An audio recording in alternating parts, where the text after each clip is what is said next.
श्री ललिता पंचविंशतिनामस्तोत्रम्। अगस्त्य उवाच वाजीवक्त्रमहाबुद्धे पंचविंशतिनामभिः ललिता परमेशान्या देहि कर्णरसायनम्।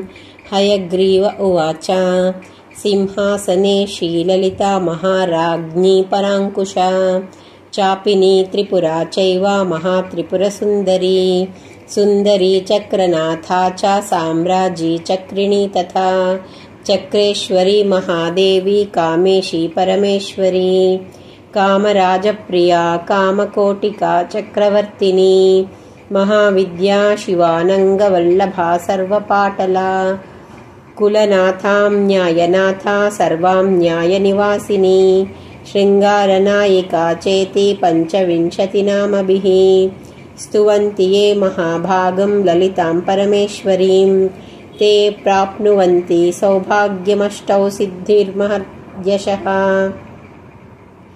इति श्री ब्रह्माण्डपुराणे ललितोपाख्याने अष्टादशोऽध्याये श्री ललिता पंचविंशतिनामस्तोत्रम्।